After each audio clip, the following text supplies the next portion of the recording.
And it's another TCS video. Hello everyone, Monty here, market analyst at IG. TCS stands for Technical Cheat Sheet, where we take a look at key technical indicators and we can formulate the overview and prep those strategies for when it holds or when it comes to key indices, especially on the daily time frame, for whenever that overview manages to fail, like we saw at the start of April. Also going to take a look at levels, both daily and weekly time frame, though. You don't necessarily need to plug and chug.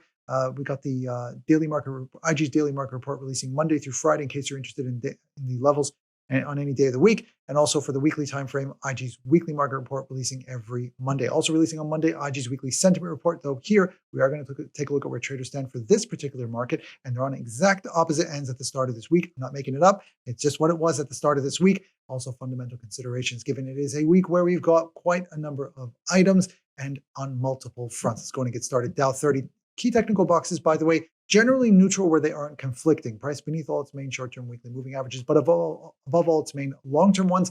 Neutral DMI, RSI, as well as when it comes to the Bollinger Bands with price in the middle. But you take a look at the ADX reading, it was in trending territory, still in trending territory, but let's not forget it is declining and it's not far off falling out of it. So this isn't a situation where you're just looking and go, oh, it's trending, I'm just going to hop in and go with the trend. Beware, this is a case where when the ADX is coming back down, it means that trend is getting exhausted.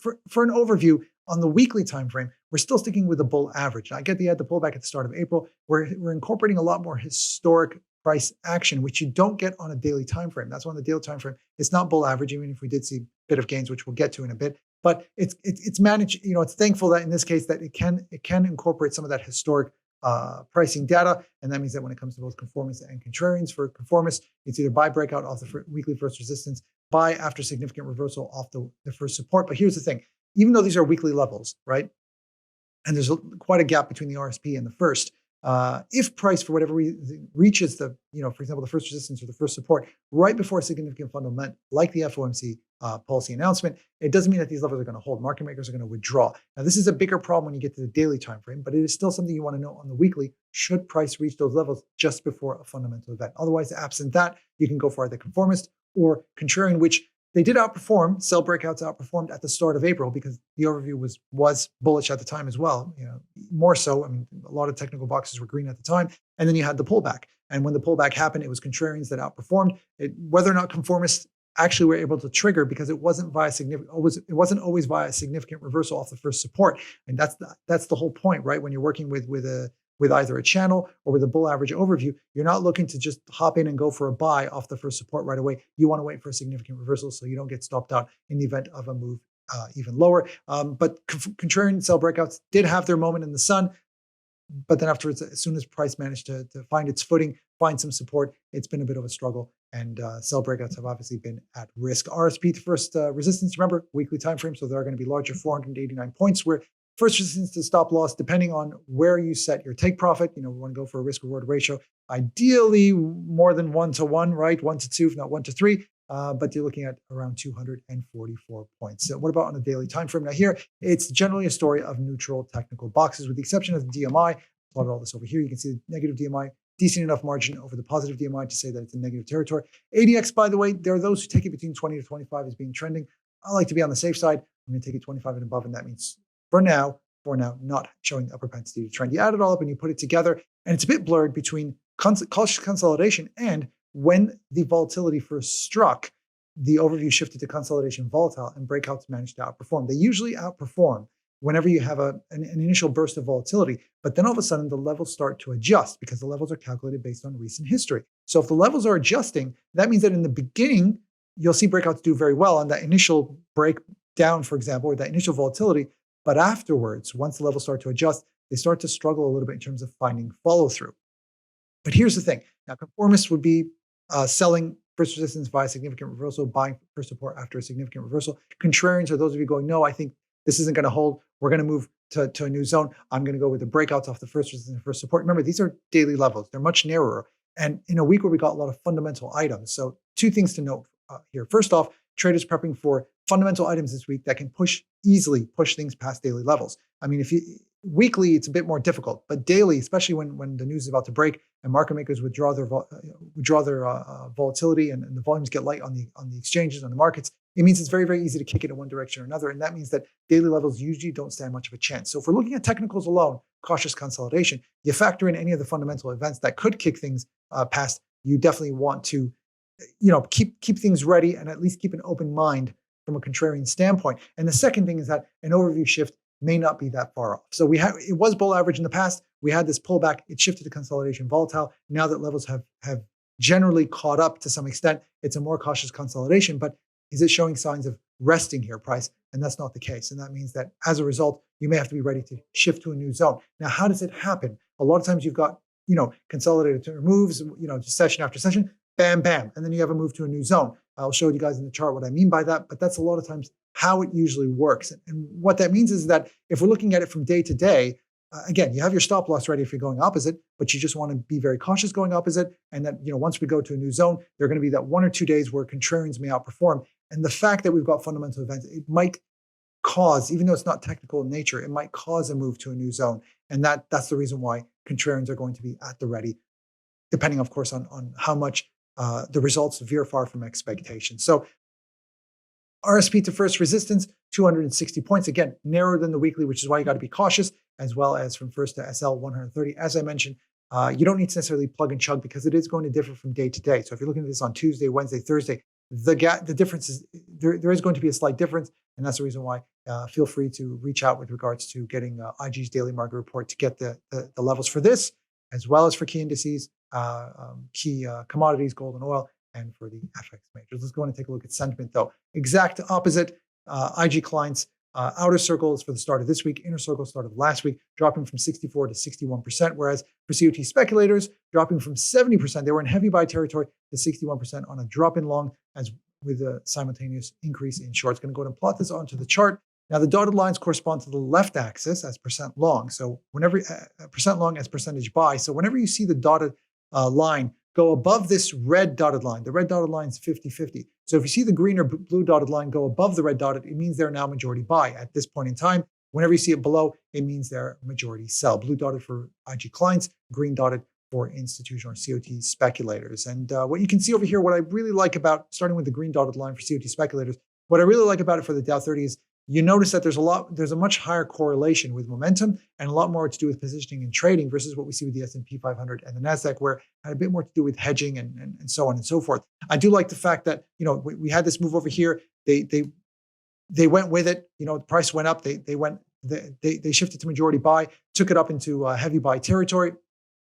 And then over here at these levels, you saw them kind of start to get out. There was a little bit of, little get out, get back in. No, wait a minute. And then all of a sudden, you saw a bit of a divergence over here. And I did point it out in the weekly sentiment report before that are they getting a little bit impatient at these levels? Does this mean that the gains that we see from here on out, and we could see gains, they're not really going to stick. So they're positioning for a move opposite. And indeed, they have. Now, this move happened over here. You saw them come back down over here. We're going to have to wait because this latest figures are from COT report last Friday, positioning as of last Tuesday. They're going to have to wait for the report this week to see whether or not the gains that we saw is going to entice them to say, okay, you know what, let me go ahead and get back in, or no, are they going to continue to pull back out? So you can you'll see the latest results in next Monday's IG weekly sentiment report for those of you that are interested. What about when it comes to IG clients?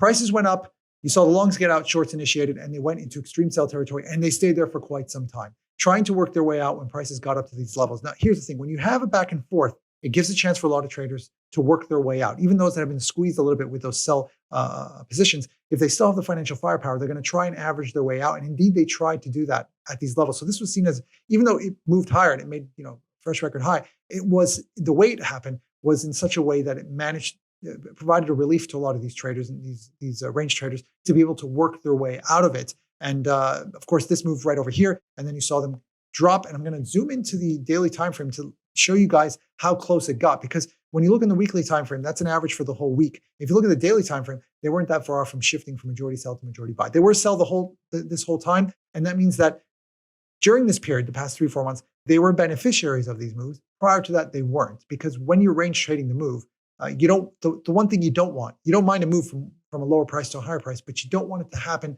clean and fast. You want it to be slowly and gradually so you can average your way out. And that's kind of what the situation was before, where it just kind of went too fast that they weren't able to average their way out. They had to wait until things settled at a higher price. And then they go, okay, let's try and average our way out at these levels. And being majority short at these levels has been a plus for them, because if the market is range bound or pulling back, then it's okay to be majority short, because then you can work your way off of the resistance levels. And if it starts to trend lower, the shorts can start to unwind and the longs can start to initiate, and so on and so forth. What about when it comes to fundamental considerations?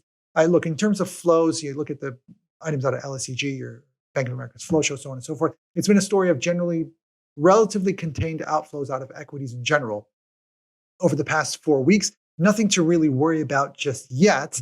And when it comes to the Dow 30 in particular, we didn't get sizable percentage moves last week. We did get it out of the NASDAQ 100 and the S&P 500, the ones that have a heavier tech weighting. We did see some big moves, a decent recovery last week, and a big plummet the week before that. So when it comes to the Dow 30, because of its relatively lighter tech weighting, it just means that it's going to be relatively resilient should it be about tech or not tech. And given we do have a couple from big tech, Amazon and Apple, Amazon on Tuesday, Apple on Thursday. You also have some semiconductors. You got AMD as well on Tuesday. But generally speaking, I got to say these two, though, they are components of the Dow 30, but their weighting is much smaller compared to both of these stocks on the S&P 500 and especially on the NASDAQ 100. In fact, both of them combined, they get close to McDonald's, who are also releasing their figures this week. I did an earnings preview on that, as well as Coca-Cola, that's going to be releasing their figures this week. What about when it comes to data? So that's one front. You got the earnings, which this is after last week where Alphabet kind of came and saved the day after some disappointing drop when it came to Meta. But in terms of data this week, you got PMIs, you got plenty of labor data leading up to Friday's non-farm payrolls. And this is all within the context last week of you had hotter pricing data, whether PCE for the month of March or even for the first quarter. U of M's 12-month consumer inflation expectations a notch higher, revised a notch higher. And at the same time, you had GDP low. GDP was advanced GDP, a clear miss. That kind of brings in that whole stagflationary theme. I mean, it's a bad word. As an economist, if I say stagflation, I got to put money in the swear jar, but it's not really the combination you want to see. And as a result, investors, traders are going to continue to note data, not just this week, but in the coming weeks to see whether or not we're moving in that direction where, pricing remains sticky and hot and not where the Fed wants it to be, but at the same time, the economic indicators and some of the other data starts to worsen.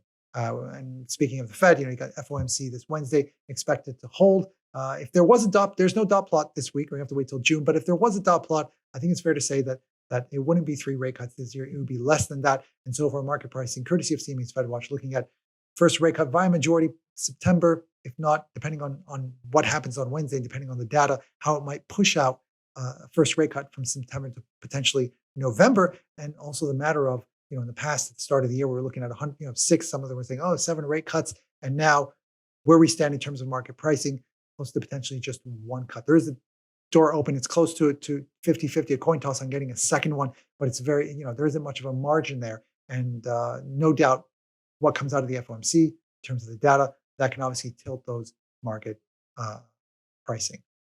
Do hope you enjoyed this video. Good luck out there.